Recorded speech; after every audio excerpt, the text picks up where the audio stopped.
Vamos lá para a palavra. Parece que é a primeira vez que eu estou pregando hoje, tão empolgado que eu estou. Quando Josué capítulo 6. Não começa aí não, mas tudo bem, eu vou ler aqui do meu. Josué capítulo 6. Tem uma história de um jovem rapaz que foi muito leal, muito fiel, muito honroso ao seu líder. Alguém que não buscou seu próprio interesse, não buscou sua própria vontade, não buscou seu próprio ministério, mas sempre buscou ajudar o seu líder, cuidar das coisas que eram importantes para o líder, que era Moisés. Cara, Moisés, eu acho que ele é o segundo Jó da Bíblia.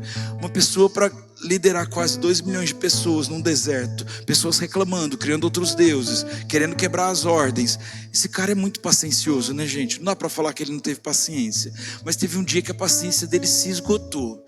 E ele falou, tudo na vida tem um limite. E ele foi lá e com raiva bateu o cajado santo numa pedra. E Deus não gostou dessa atitude dele. Porque olha, o pecado de um líder, ele tem microfone. Ele atua acabando com um monte de gente, de história e de reputação. E sabe de uma coisa? Essa historinha de você tem que olhar para Jesus. Quando você vê o Jonatas aqui, você não vê o homem, você vê Jesus. Porque também quando eu falo das promessas de Deus, você também está vendo Jesus, e você está acreditando em mim como homem de Deus, sim ou não? Então líderes não podem se desculpar nessa história de você estar vendo Jesus e ficar fazendo um monte de besteira por aí. Quando você se põe a ser líder, você precisa entender que você está sendo uma vidraça. E ela precisa estar limpa, transparente e preferencialmente banhada no óleo do Espírito Santo. Para quando cair a sujeira, ela vazar logo. Não tem desculpa. Líder precisa ser íntegro e irrepreensível. E eu sei que muitas lideranças machucam pessoas porque elas não andam nessa clareza, não andam nessa unção. E por isso, Moisés poderia ter sido um escândalo para aquele povo que estava prestes a encontrar a terra prometida. Então Deus disse para ele, por causa desta sua ira, você não vai entrar na terra prometida. Parece um pouco cruel, ele acertou tanto, errou só uma vez. Mas deixa eu te perguntar uma coisa, você está num casamento, faz 30 anos, teu marido é fiel a você, faz 30 anos, mas só uma noitinha ele pula a cerca, tudo bem? Acabou, né? Acabou a confiança por um tempo, pelo menos, até que você recupere. Aquele cristal que era límpido, rachou, e sempre vai ter uma memória ruim daquilo, não vai? Deixa eu dizer, líderes precisam saber que quando Deus os chama não para serem perfeitos, mas para serem quase perfeitos. Eles precisam andar num padrão de excelência, de caráter e de trato, onde eles não vão poder escandalizar. Amém? Amém ou não? Você já foi ferido por um líder mau caráter. Por isso não seja um deles. Deixa Deus te levantar como alguém íntegro e irrepreensível. Paulo falou isso ao Timóteo. Você almeja o episcopado, excelente obra, você almeja, mas para de ser isso, aquilo, outro. Vem aqui, deixa eu te circuncidar. A partir de agora você vai ser meu filho, eu vou poder falar a você. Pessoas que querem liderar, mas não estão dispostas a serem corrigidas, a serem disciplinadas, a prestarem contas, são péssimos líderes. Porque são líderes que escandalizam. Josué foi esse cara íntegro, irrepreensível. E Deus, quando falou que Moisés só ia avistar a terra, mas não ia adentrar a terra, naquele exato momento Deus já estava olhando para Josué e Caleb, porque Josué e Caleb iam dar continuidade no trabalho de Moisés. Foi uma turma espiar a terra prometida. Imagine, Deus te prometeu alguma coisa, está chegando. Supondo, Deus te prometeu um casamento, e você conhece a pessoa com quem você vai casar, você já vai ficando empolgado. Pelo menos foi assim comigo, eu não consegui nem conter minhas palavras o dia que eu vi minha esposa. Deus já tinha falado comigo. Nós estávamos num hotel em Orlando, né, participando de uma conferência de nações, 500 nações representadas, coisa linda de Jesus. Meus amigos estavam lá, pessoas importantes da minha vida estavam lá, meus pais estavam lá. Eu ia ser ordenado pastor naquela noite. E de repente, quando eu vi Tauana, para mim não precisava mais ser pastor, não precisava mais ter amigos, não precisava mais ter pai e mãe. Ali morreu tudo, todas as minhas expectativas morreram, eu só queria ela. Mas eu foquei tão focado, quem me conhece sabe que eu sou focado, mas eu foquei tão focado que eu errei o timing da palavra. E eu olhei para ela e falei assim: prazer, meu nome é Jonatas, tudo bem? Primeira vez nos vendo, tá? Ela olhou para mim e disse assim: oi, muito prazer, isso aqui é apóstolo Cláudio, meu pai. Eu disse: prazer, apóstolo. Deixa eu dizer uma coisa para você, vamos tomar um café? Porque eu vou casar com você. Oh. Ela quis sair correndo. Sabe, mas eu esperava tanto tempo, eram 29 anos esperando, gente, aquela mulher. Quando Deus falou, é ela, eu não tinha mais dúvida, não tenho até hoje. Nós vamos completar 10 anos de casado esse ano. Nós temos 2 lindos filhos e nós já passamos tantas aventuras juntos na vida, sabia? Entre elas, a Farol. Mas no dia que chegou aquela promessa, nossa, Deus prometeu, é exatamente isso. Foi essa que Ele prometeu. Sabe quando você está chegando assim, Deus te prometeu um carro novo. E parece impossível esse carro novo, né? E daí de repente, por um milagre, você consegue comprar esse carro novo. E vai chegar na loja para conhecer o carro que você vai comprar. Você olha para aquilo e fala, meu Deus, eu nunca tive um carro tão novo. Eu nunca imaginei que eu ia ter dinheiro para ter esse carro. Nossa, Deus abriu portas e tal. E você vai chegando no carro novo, como está seu coração? Pulsando mais forte. Deus te deu uma ideia, você vai no contador, começa um CNPJ, vem um monte de taxas e burocracia, você já começa, meu Deus, ser empreendedor é isso, mas tudo bem, você me deu uma promessa, você vai honrar essa promessa, eu vou fechar contratos grandes e milionários. Quando você chega assim, a junta comercial, e você vai assinar o contrato social da sua empresa, você fala assim, nossa, eu acho que Josué e Caleb estavam assim, nossa, Deus falou a vida inteira pra gente que a gente ia possuir essa terra. Mas sabe, os amigos deles que estavam juntos, que foram espiar a terra, acharam a terra grande demais, difícil demais, os moradores de lá fortes demais. Eles olharam as estruturas e eu já pensei assim, fiquei martelando no meu coração. E vocês vão ouvir essa canção durante esse sermão hoje, apesar de eu não ser cantor, só sou um adorador.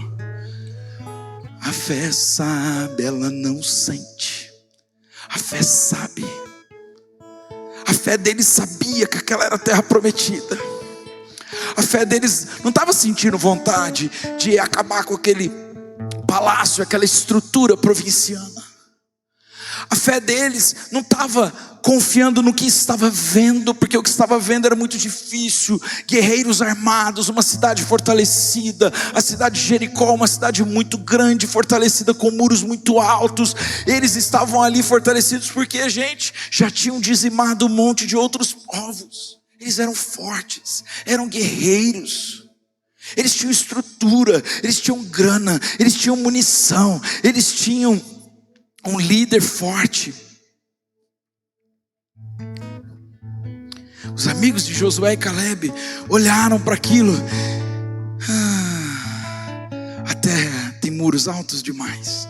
Os caras lá são muito altos e fortes. As armas que eles têm, vocês não têm noção. A gente vai com esses estilingues aqui, com essas lançazinhas pequenas que a gente tem. Nossos cavalos pangarés que estão 40 anos no deserto. Pelo amor de Deus, eles têm cavalos incríveis de raça. Os cavalos deles treinam. Os nossos mal bebem água. Para pensar. Você consegue imaginar a cena? Minha mente viaja no tempo. Eu fico pensando, cara, o que eles sentiram? Mas Josué e Caleb não sentiram nada. Eles já tinham convicção que Deus tinha dito, Deus prometeu, Deus cumprirá. A fé sabe, ela não sente. A fé sabe, ela não pode parar. A fé sabe, ela avança. A fé sabe, mesmo diante dos extratos bancários. A fé sabe, mesmo diante dos diagnósticos médicos avançados. A fé sabe, mesmo diante das pessoas difíceis. A fé sabe, mesmo diante da maledicência e da perseguição. A fé sabe, mesmo diante de um lugar tão abandonado como era esse lugar há 7 meses atrás. A fé sabe, mesmo com tantos moribundos na praça. E o Senhor dizia, eu vou estabelecer um avivamento aqui, vou começar curando esse lugar. A fé sabe, ela não sente. A fé sabe, ela não pensa. A fé sabe, ela não pode parar. Josué, imbuído dessa fé, o Senhor disse para ele no versículo 2: saiba que eu entreguei nas suas mãos Jericó. Eu gosto de desafios, mas eu não topo qualquer desafio. Eu gosto dos desafios que Deus diz assim: eu te entreguei, é seu. A partir de hoje, eu quero levantar aqui um povo tão bélico e tão forte, que quando Deus disser assim: eu estou te entregando um filho autista, você vai dizer: glória a Deus. Quando Deus te disser assim: eu vou te entregar um síndrome de Down para cuidar, você vai dizer assim: glória a Deus. Quando Deus te der um desafio de ter que adotar alguém, você vai dizer: glória a Deus. Quando Deus te colocar numa prova, você vai dizer: glória a Deus, porque foi Ele que entregou. Quando Deus te der um povo difícil, você vai tornar ele crente. Glória a Deus. Quando Deus te der uma mulher difícil, você vai tornar ela amável. Glória a Deus. Quando Deus te der um marido insuportável, você já vai ver ele orando em línguas e cheio do Espírito Santo na igreja. Quando Deus te der um filho difícil, você vai ver ele, vai ver ela cheio do Espírito Santo, profetizando, fazendo a vontade de Deus, porque nasceu profeta. Profeta tem personalidade. 3 anos atrás, nós começamos a ter um pouquinho de problema com o nosso filho mais velho na escola. Eu fui até a escola, comecei a acompanhar a rotina dele. Falei: tem alguma coisa errada. Eu olhava para a mulher que era diretora da escola. Ela olhou para mim e disse assim: olha, seu filho tem um comportamento muito ruim, mas a gente está cuidando muito bem dele, viu, paizinho? E um dia, sabe, eu já estava cansado de repreender meu filho por aprontar todo dia na escola. Eu olhei para ele e falei assim: filho, o papai não quer fazer isso, mas eu vou ter que te tirar dessa escola, porque todo dia você volta com uma nota no caderno, todo dia tem uma reclamação a respeito de você. O que está acontecendo? Papai não quer fazer isso, mas eu vou ter que te tirar dessa escola. Ele disse: papai, eu posso abrir meu coração com você? Eu disse: pode, filho. Essa mulher é cara de boazinha, mas é má. Eu comecei a rir como vocês riram agora, mas depois nós descobrimos que ela era só fachada. Para os pais era tudo bonzinho, mas tinha já humilhado ele em público, falado que ele era feito um bebezinho que fazia xixi na calça, tinha falado que ele era virado no avesso, que ele não era daquela turma porque não pertencia àquela igreja, porque ele estudava numa escola de uma igreja, isso, que aquilo, aquilo outro, e isso tudo a gente foi descobrir depois. A verdade é que nós temos um filho que nós fechamos diagnóstico recentemente, que é superdotado.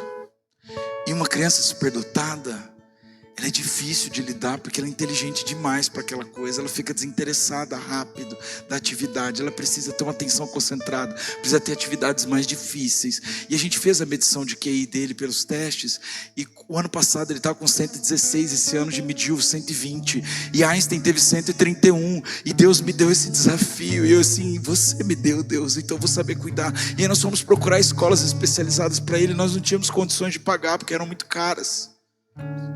Então nós começamos a fazer acompanhamentos particulares do tipo esportes, rotinas, psicoterapeutas, e começamos a procurar pessoas que podiam nos ajudar a dar ferramentas de como torná-lo cada vez mais equilibrado e sociável, porque crianças superdotadas não são sociáveis, não gostam de qualquer coisa.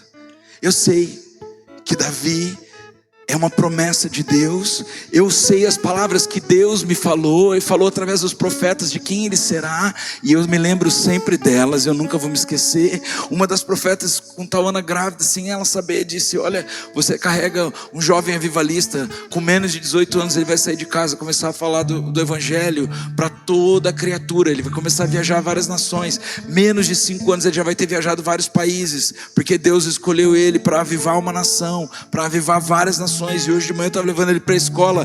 Ele disse assim: papai, existe carro que voa? Eu disse: não que eu saiba. Ele disse: pois eu vou inventar um carro que voa, eu vou te dar um de presente. Esse carro, papai, vai voar. Pelo touch você vai conseguir acionar também as suas necessidades físicas pela sua digital. E você também vai poder falar: papai, se você tiver com frio, com calor, não precisa mais tocar para fazer o ar-condicionado. E sabe, papai, esse carro vai fazer isso, isso, aquilo. E tudo que a gente vê de inteligência artificial está indo para isso. Acabei de fazer um curso recente de inteligência artificial, está indo tudo para isso. Tudo é comando de voz e digital, e ele não sabe nada disso. E olha o que Deus já está colocando no coração dele. Vocês estão entendendo, gente? Vocês estão entendendo? Quando Deus falar para você uma coisa, você vai gostar de ouvir, mas nem sempre vai gostar de administrar. Deus disse para Josué: meu filho, eu estou entregando nas suas mãos. O que você faz com o que Deus te entrega na sua mão? Quando o negócio é difícil, você arrega. Quando o negócio não é do jeito que você pensou que seria, você pula fora. Você acha que dá trabalho demais. E ele disse: vou te dar instruções agora. Marche uma vez ao redor da cidade. Faz algum sentido marchar ao redor da cidade? Você quer invadir a cidade. Você existe para dizimar aquele povo. A ordem era clara. Foi essa terra que eu preparei para você. Então Deus te diz uma coisa que não faz sentido. Eu tive muita dificuldade com crente carnal quando a gente veio para esse lugar, sabe? Porque eles queriam um lugar pronto. Eles queriam um lugar grande e pronto. Um lugar gourmet, com porcelanato. Eles queriam tudo isso, mas nós tínhamos 150 pessoas na igreja.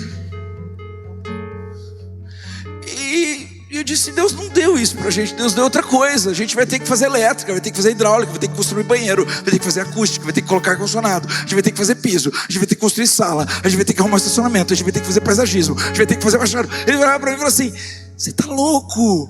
Se Deus não deu o lugar pronto, não tem povo para levantar dinheiro para isso. E eu falo assim: a fé sabe, ela não sente. A fé sabe, ela não vai falhar. A fé sabe, ela avança. E alguns ficaram até chateados com a minha fé. Eles ficaram chateados porque eles não conseguiam entender. Então aquilo que eu não consigo entender, como é que eu falo que Deus me deu?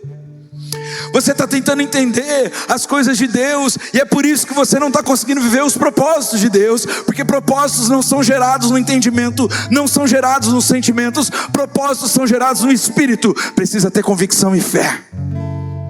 Josué, quando ouviu dizer que Deus tinha entregado Jericó na mão dele, não viu o muro alto, não viu soldados fortalecidos, não viu espadas fortes, não viu cavalos bem tratados e os soldados fracos. Homens treinados no deserto, gente reclamona, mulheres lerdas que estavam muitas vezes atrapalhando o caminho, crianças que faziam cocô fora do acampamento. Ele não estava olhando isso. Marche uma vez ao redor da cidade com todos os homens armados. Eu acho de verdade que os homens armados dele riram dele. Eu acho. Outro dia nós estávamos numa reunião de pastores conversando, e a gente falou alguma coisa assim muito absurda para a realidade de hoje, né? Nossa, imagine quando isso acontecer, e não sei o que, não sei o que lá. Daqui a pouco todo mundo começou a rir, porque era uma coisa muito absurda, sabe? E aí, eu falei assim: vai chamar Isaac. Vai chamar Isaac. Porque quando Deus disse a Sara que ela ia engravidar aos 99, ela riu. E Isaac significa riso. Então esse projeto, esse culto, vai chamar Isaac. Deixa eu dizer uma coisa: quando Deus te disser uma coisa, mesmo que pareça absurda, pode rir, só não esquece de chamar Isaac depois. Então os soldados dele devem ter rido da cara dele, que eles estavam armados, mas as armas deles eram pequenas. E ele disse assim: faça isso durante 6 dias. É tipo assim, cometa esse absurdo várias vezes. Deixa eu te falar isso. Deixa eu te falar uma coisa muito esquisita. Tem uns milagres esquisitos que Deus faz de um jeito esquisito, né, gente? Tem um irmão que a gente conhece, ele era estéril, sabe? E ele foi numa conferência de avivamento, né? E o profeta chegou, me perdoem, mas é verdade, aconteceu isso, né? E o profeta chegou e, sem saber que esse cara era estéril, colocou a mão lá naquele lugar, cheio de óleo, e disse assim: sejam curados esses testículos. Todo mundo achou esquisito, falou: meu Deus, que profeta louco. Um negócio que o bicho teve que fazer vasectomia depois, que nasceu gêmeos na primeira, depois já nasceu mais um. E o negócio não parava mais de produzir, porque desde que Deus tocou através do profeta, nunca mais ele foi estéril, sabe? Eu fico imaginando a sensação de crente esquisito, organizadinho, metódicozinho. Deus tem que fazer desse jeito, não pode tocar ali, não pode tocar colar, não pode fazer do outro jeito. Se sair da minha regra, se o cheque for pro especial, olha, se acontecer isso, se eu perder o controle, não é de Deus, deixa eu te dizer, se você perdeu o controle, então Deus pode começar a pegar esse controle. Se tem tempestade, como o pastor Ataúna pregou, então você pode começar a acreditar que Ele está no barco. Olha, se tem alguma coisa que você não pode entender, então essa é a hora de acreditar na palavra que saiu da boca dele. Josué, ele não olhou os soldados fortes do outro lado e os fracos aqui. Ele não olhou a munição cheia lá e a dele vazia aqui. Ele não olhou os muros fortalecidos. Ele simplesmente fez o absurdo que Deus mandou: marchar uma vez por dia, durante 6 dias, ao redor de uma cidade fortalecida.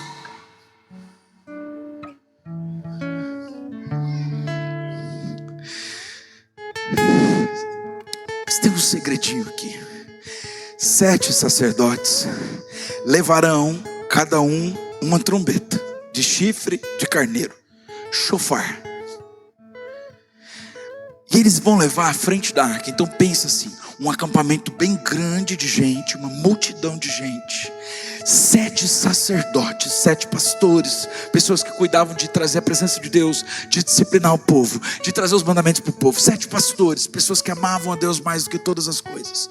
Esses 7 pastores estavam na frente de uma multidão, e eles estavam carregando a arca da aliança. Lembrando que no Antigo Testamento a arca da aliança significa a presença de Deus. Eu vou profetizar algo aqui sobre você.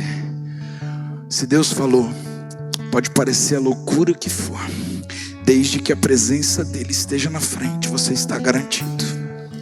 A presença dele está na frente? Está garantido. Você entrou aqui, você sentiu a presença de Deus? A gente está garantido. Enquanto a presença dele estiver aqui, pode ser que não esteja parede pronta, piso pronto, ar-condicionado pronto, mas aquele que faz do nada as coisas existirem, já tem tudo pronto, sabe? Se a presença de Deus está naquele lugar, mas você ainda não tem todas as condições, pode entrar, porque ele faz tudo do nada.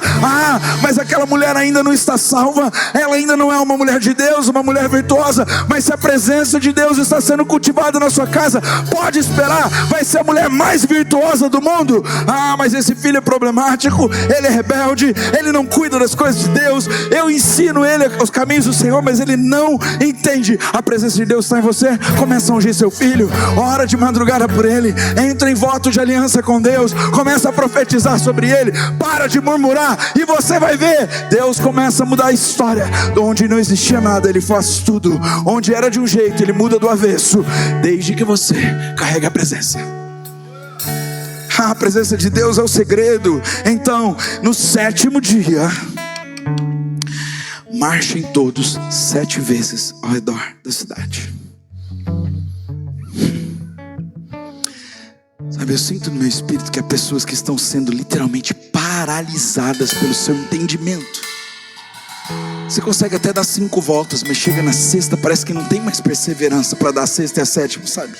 Elas estão paradas no entendimento dela. Mas como Deus vai fazer isso através disso? Mas como? Isso não encaixa, a conta não fecha. Acorda aqui, ó. Você não precisa ser douto em matemática para ser crente. Você precisa ser douto de fé e de convicção. A fé sabe, ela não sente. A fé sabe, ela não pensa. A fé sabe, ela não enxerga. A fé sabe, ela vê as coisas que você nunca pensou acontecerem, coisas que você nunca ouviu, palavras chegarem, coisas que você nunca sentiu, você então sente. A fé, ela gera pensamentos, ela gera sentimentos, ela gera situações, ela muda diagnósticos. A fé sabe. A fé sabe. Então, quando as trombetas soarem, trombeta, gente, a gente não está falando de um saxofone, não. A gente está falando de chifre, de antílope, shofar. Alguns chamam de berrante. Alguns acham que é berrante, quer dizer. Então, depois de um longo toque, todo o povo dará um forte grito. Eu estou com Deus e não abro. Perdão se você não gosta de uns gritos de vez em quando, mas tem horas que tem demônio que sai no grito sim. Eu gosto muito da Camila Barros falando assim: olha, você está sendo assaltado. Deixaram um trabalho no despacho na porta da sua casa.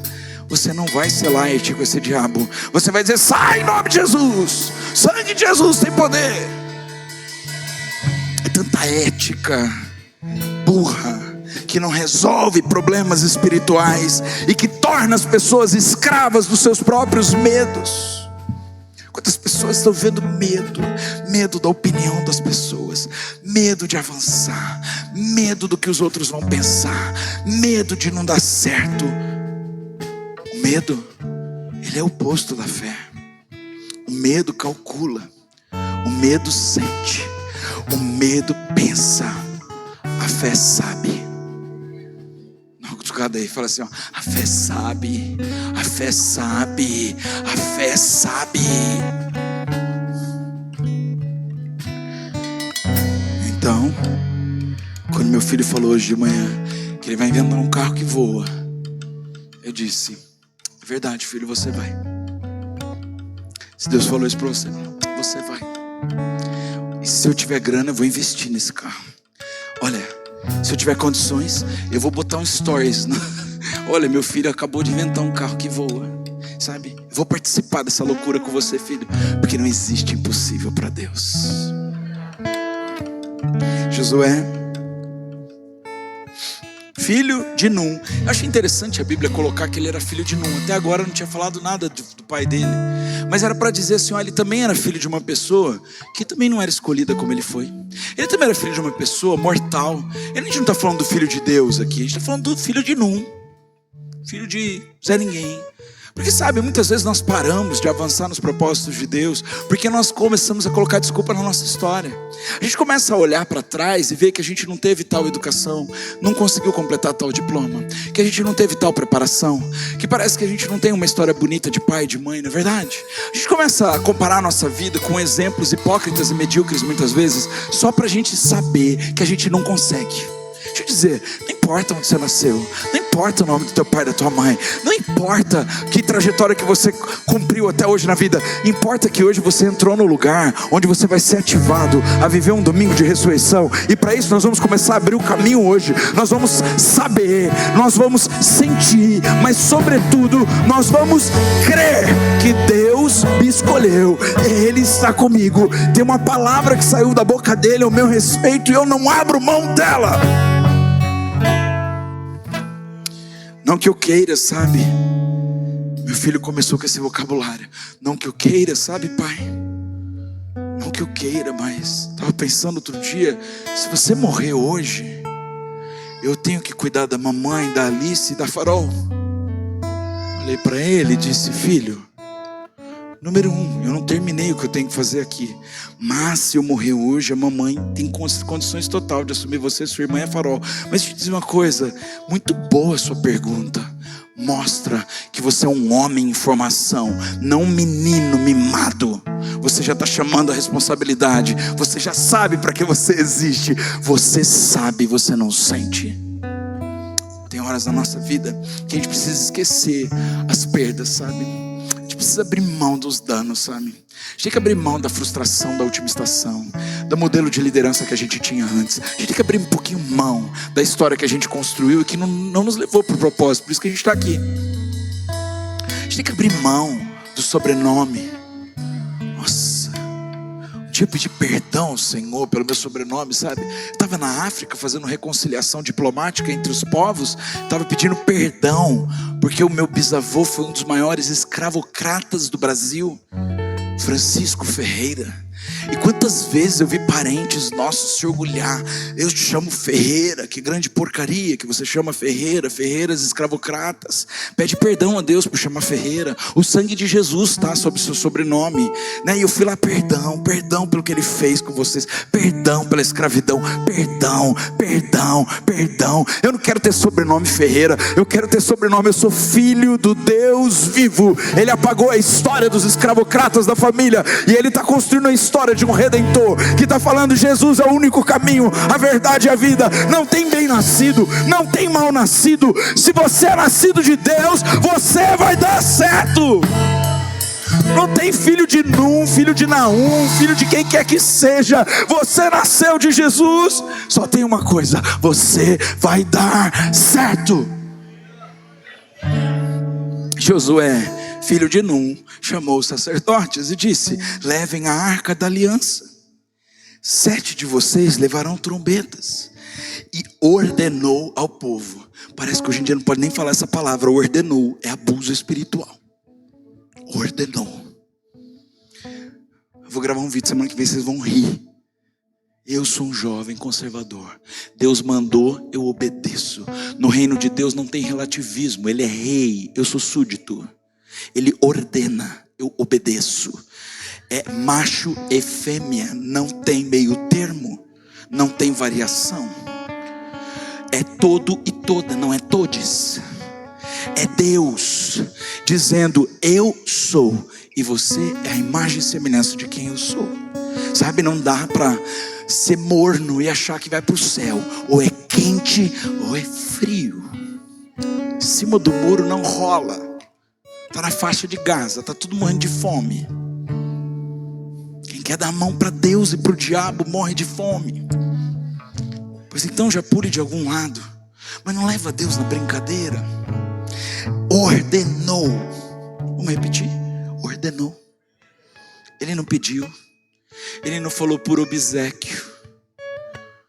Le petit, monsieur, madame, s'il vous plaît. Olha que chique. Please. Não, ele disse: avancem! Posso dar um berro na Farol hoje? Está olhando para o pai, para a história da mãe. Está olhando para o passado, para as dores e frustrações. Olhou para o pecado, daquilo que perdeu. Daquilo que eu deixei no meio do caminho. Daquilo que eu abandonei. Deixa eu dizer uma coisa. 3, 2, 1.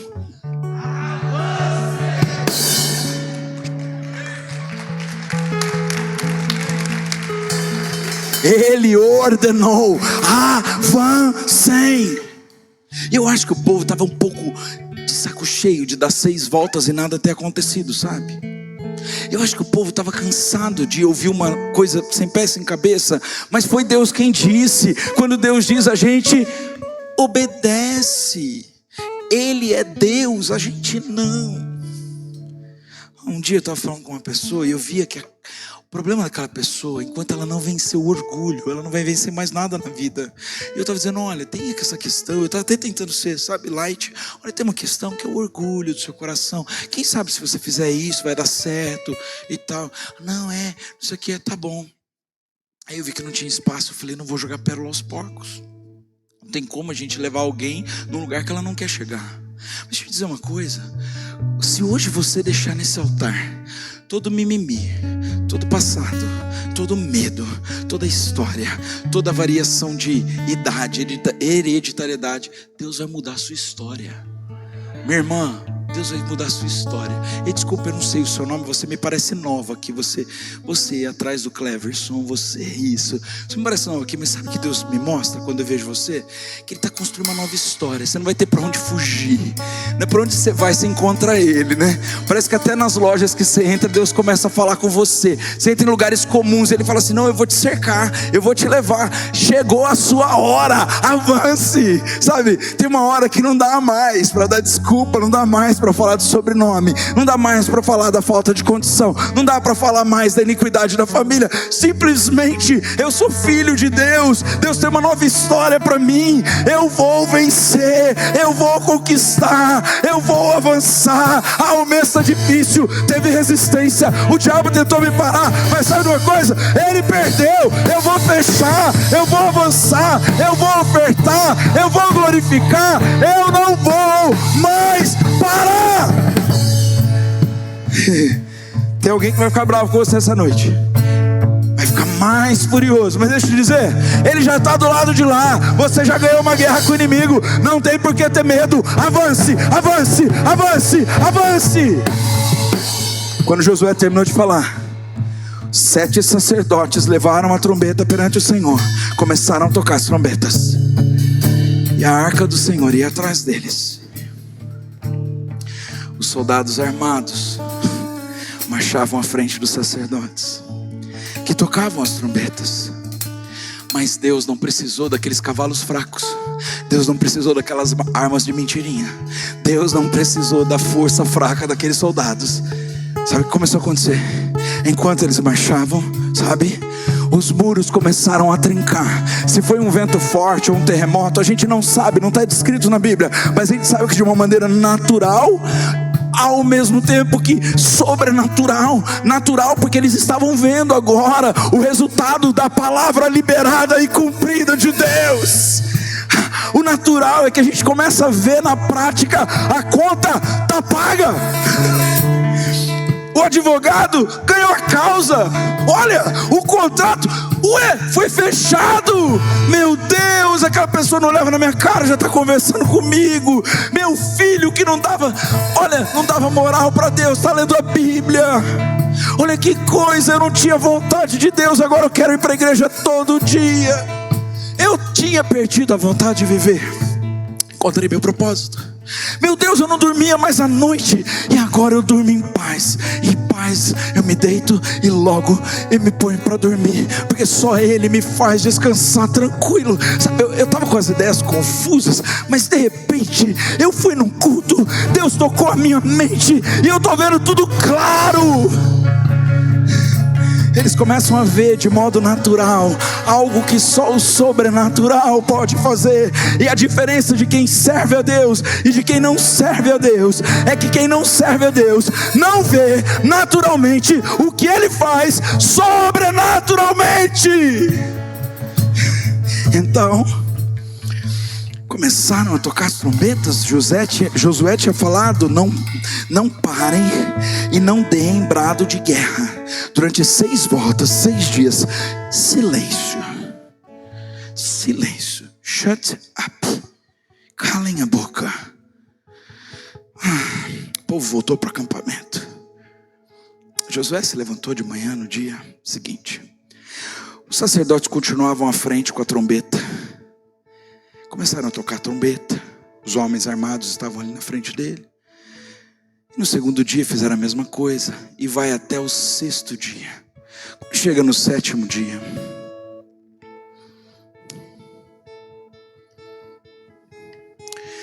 Deus diz assim: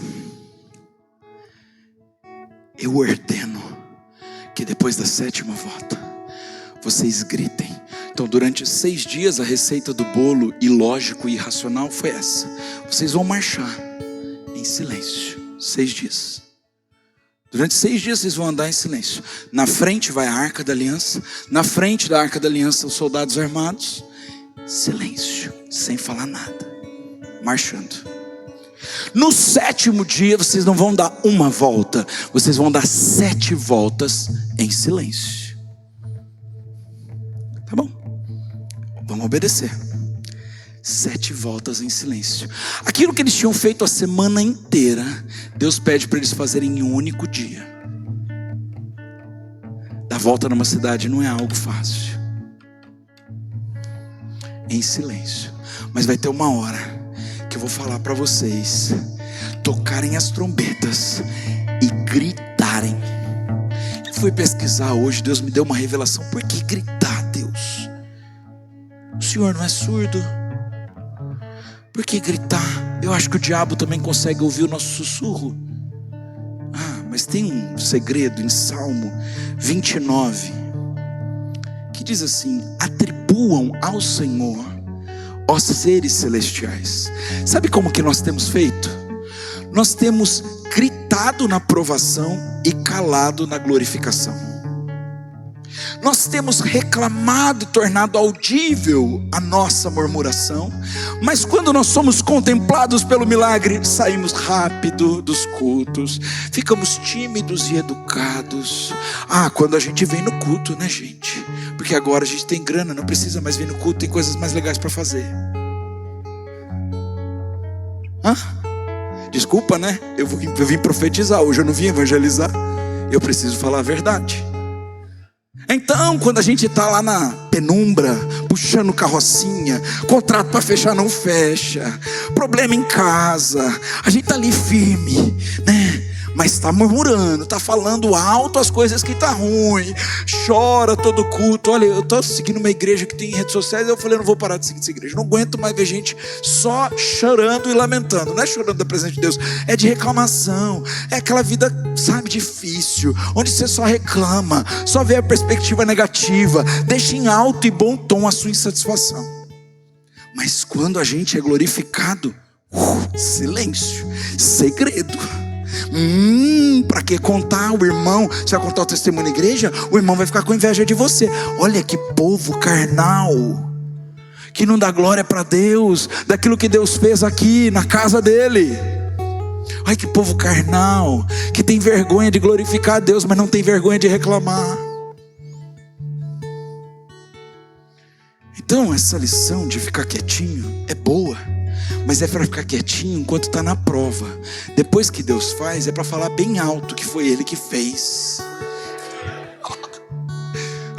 Vamos inverter, farol? Vamos ficar quietinho na prova e vamos falar glória a Deus bem alto quando Ele nos glorificar, amém? Então, o salmista está dizendo, atribuam ao Senhor glória e força, atribuam ao Senhor a glória que o seu nome merece. Aí quando você, ganha o prêmio, semana passada eu fui ganhar um prêmio, semana retrasada, ganhei um prêmio, olha, meu esforço, acordei cedo, trabalhei. Sabe o que é sucesso? 99% de transpiração e 1% de inspiração. Mentira! Favor de Deus, bênção de Deus, graça de Deus, porta que Deus abre, troféu é para Ele.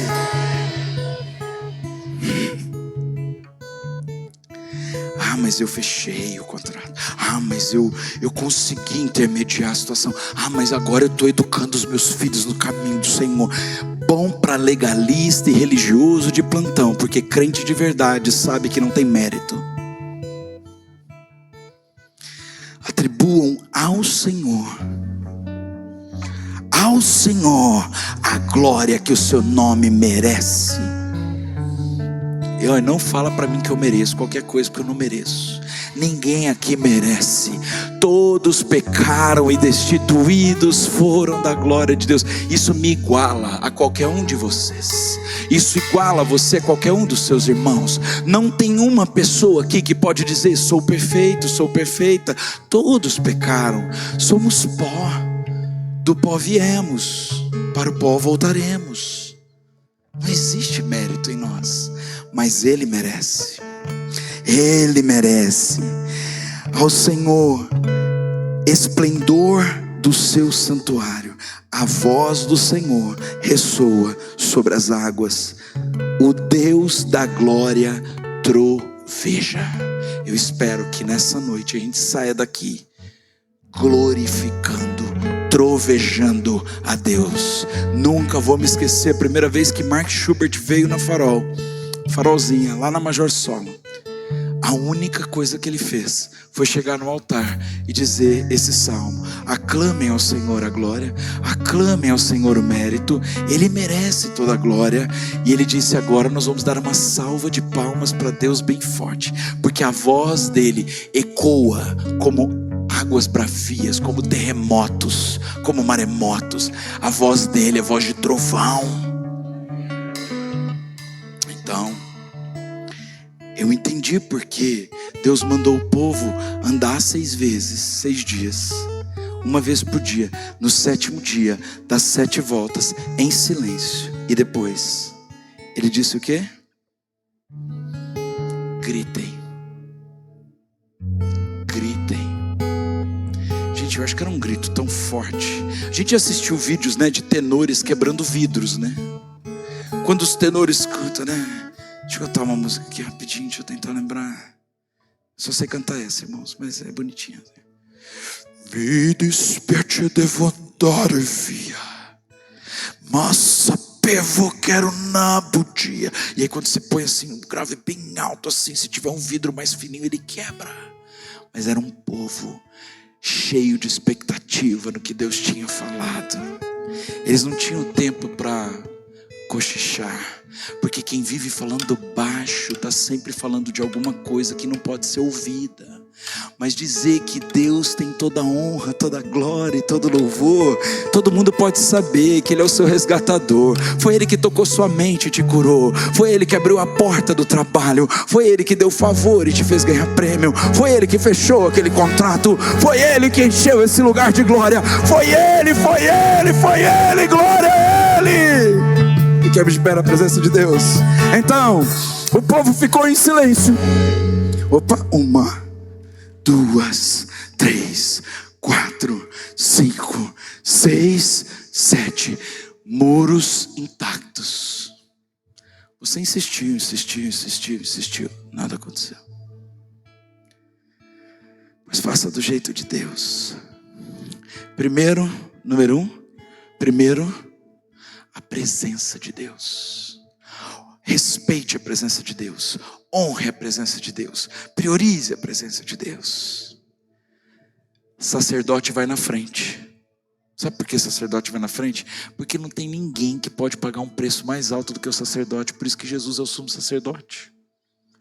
Ninguém. Você lida com seus próprios demônios. O sacerdote lida com os demônios do acampamento inteiro.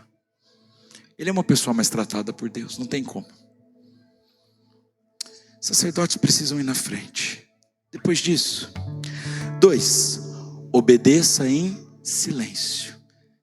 Na hora da luta, quietinho. Não precisa falar nada. Com cada detalhe do que Deus falou, eles foram obedecendo. 3, dê a glória para Deus em público. Então, se a gente puder aprender só 2 lições, a primeira é que a presença de Deus é o que destrava, é o que abre, é o que toca. Mas 2 coisinhas que a gente não pode esquecer. Na luta, silêncio. E na vitória, grita bem alto. Vamos fazer o teste? Pastor, mas ainda estou em luta. Não, a gente já está vendo o seu domingo, calma. Já estou vendo o seu domingo, combinado? Vamos levantar a mão para os céus. E eu vou declarar o Salmo 29. Deixa o Salmo 29 na tela, por gentileza. E nós vamos declarar juntos esse Salmo, porque isso vai entrar no nosso coração, amém? 1, 2, 3. Número 1. Atribuam ao Senhor, ó seres celestiais, atribuam ao Senhor glória e força. Atribuam ao Senhor a glória devida ao seu nome. Adorem ao Senhor no esplendor da sua santidade. A voz do Senhor ressoa sobre as águas. O Deus da glória troveja. O Senhor está sobre as muitas águas. A voz do Senhor é poderosa. A voz do Senhor é majestosa. A voz do Senhor quebra os cedros. O Senhor despedaça os cedros do Líbano. O que é seta do inimigo diante de cedro, gente? Você já viu o tamanho do tronco de um cedro? Você já viu a profundidade de um cedro? A raiz profunda que ele tem. A voz do Senhor quebra o cedro. O que é seta do inimigo diante de cedro? Deus faz assim, ó, com as setas do inimigo, derruba todos. É numa tacada só. Ah, pastor, mas tem iniquidade na família. O sangue de Jesus tem poder para perdoar toda raiz de iniquidade. Acaba com esse cão.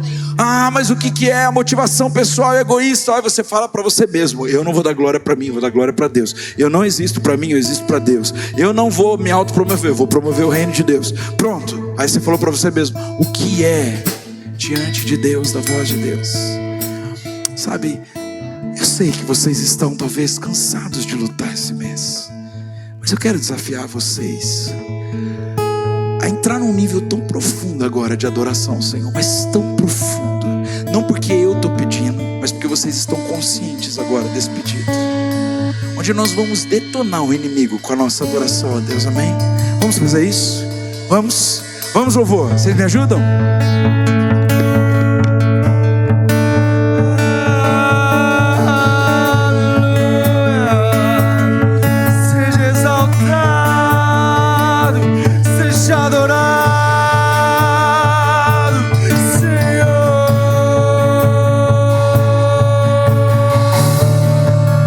A voz do Senhor é poderosa, a voz do Senhor é majestosa.